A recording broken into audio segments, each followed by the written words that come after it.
Hi everyone, it's Steve. Hope you're keeping well. I wanted to do a quick video based on what I was hearing on the radio earlier today and also seeing on local news as well. Looking at the cases where 90% of staff working in retail have suffered some form of violence in the workplace over the last 12 months. Now, for those who aren't aware, under the UK Health and Safety at Work Act 1974, violence in the workplace is not just classed as a verbal act, it's also physical as well. And often people think about violence in the workplace as just being physical, but it is verbal as well. I want to do a quick video on this because it's something that has been around a while. It's been spoken about, this 90% of staff suffering forms of violence within the workplace. And I think the problem is a lot of the time the staff are not aware of what their rights are.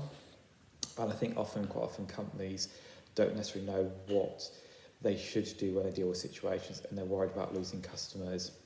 But also there are legal requirements as well that need to be put in place that companies need to do in order to protect their staff, but also rights that staff actually have themselves. So I just wanted to do a quick little video just talking about those.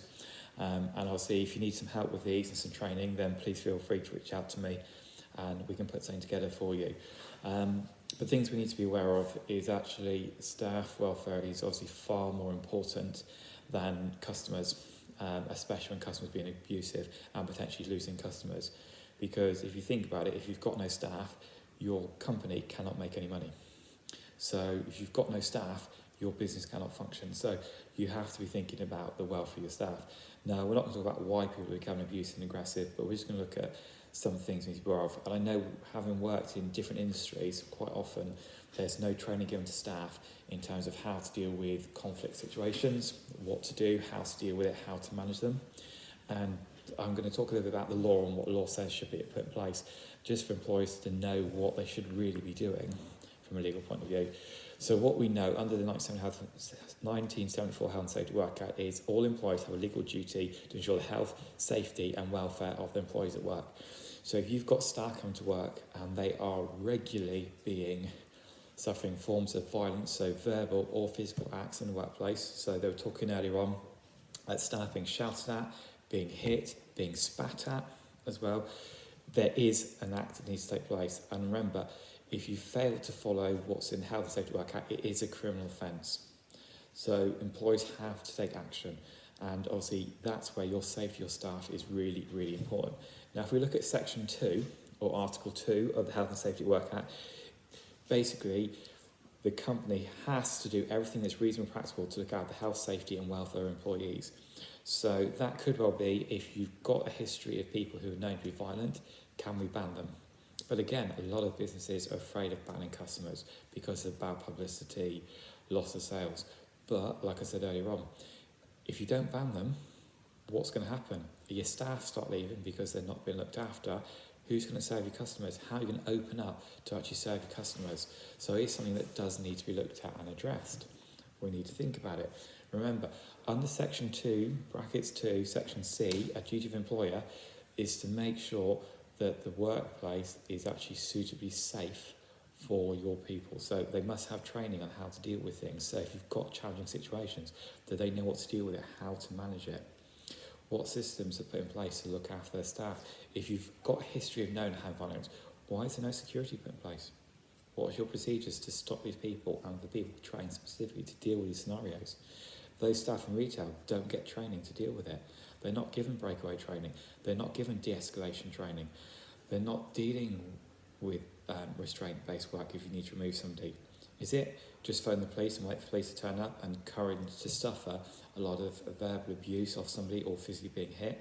And then if we look at the health and safety executives' figures every year for workplace violence, stress, those sort of things, the number of days that are lost, if I remember right, looking at it was about 18 million days were lost last year due to stress in the workplace caused by issues at work. So how many of those would have been related to violence? How many of them were to do with pressure, inability to meet deadlines?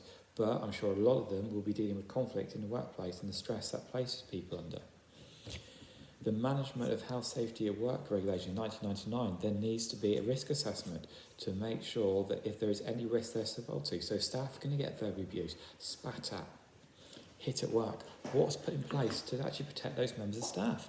This one came up recently, if you think back earlier on this year, Tesco's.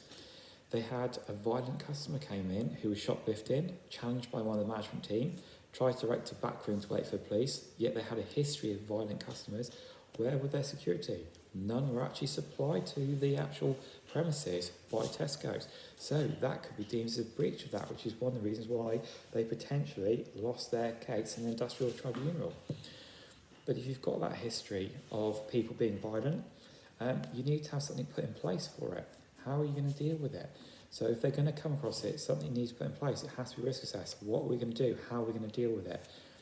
How long will it take for the police to arrive? If they're not going to arrive quickly, how can staff manage that, deal with that situation? Because if you don't, then again, that is a breach of Regulation 3.1 because the risk assessment hasn't been carried out and put in place.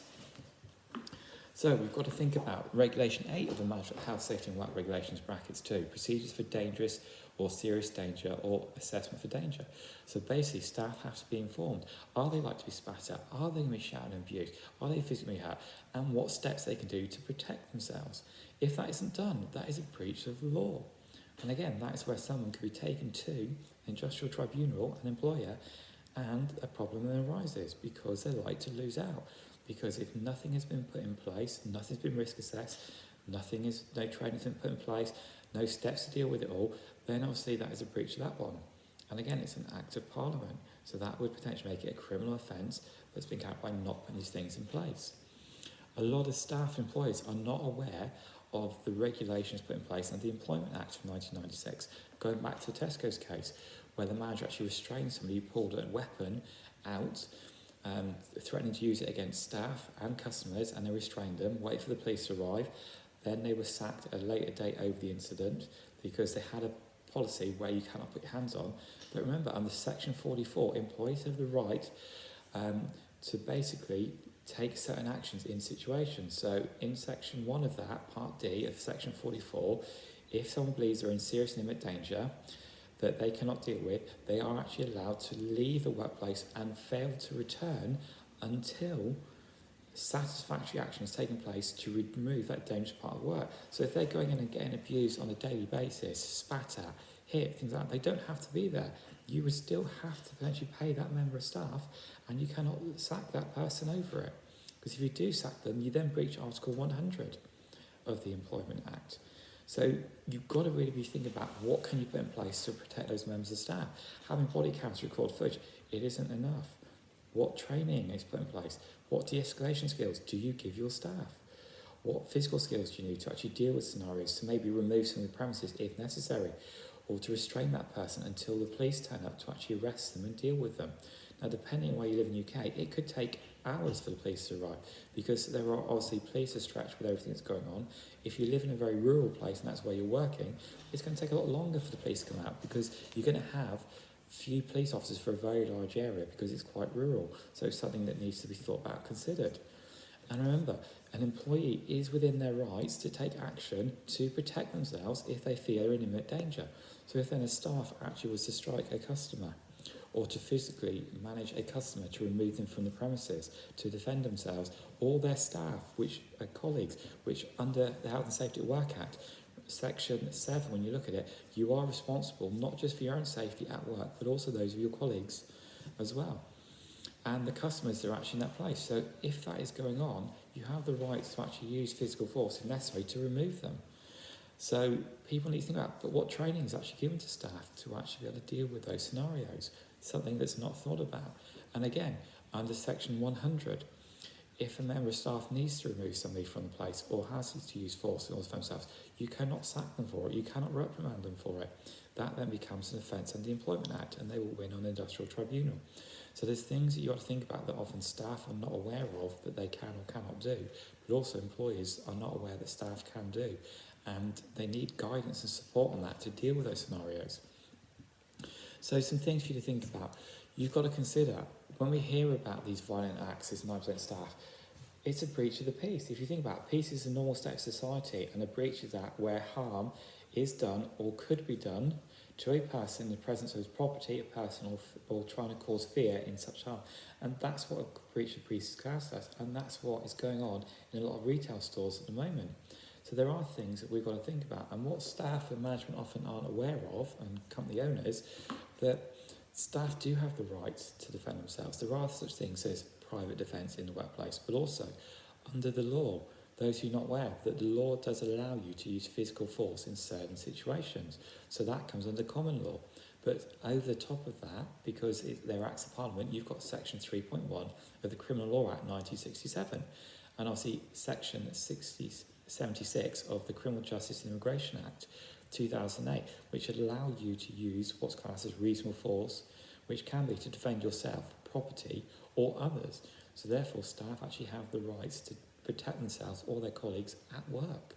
So that could mean using force to stop somebody, to remove somebody from premises. And as we said, under the Employment Act, they cannot be disciplined for it. You cannot sack them for it. You cannot suspend them for it, because that would be deemed an offence under the Employment Act. But again, a lot of these things aren't put in place. So trying to wrap this all up, we can't necessarily stop issues going on. The best way probably to stop these scenarios from taking place in the workplace is obviously to start banning people. So when staff report instances, those customers get banned, they're not allowed in. That will also protect your staff better. That's one way. But what training do you put in place? What conflict training or de-escalation training do you have?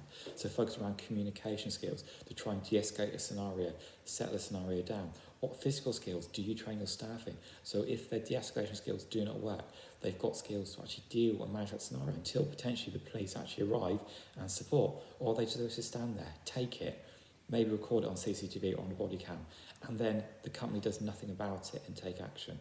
So these are things to think about. But if you need some help and support and want some advice on these things, please feel free to reach out to me, and I'll be happy to try and help you where I can. But thanks for watching, thanks for listening.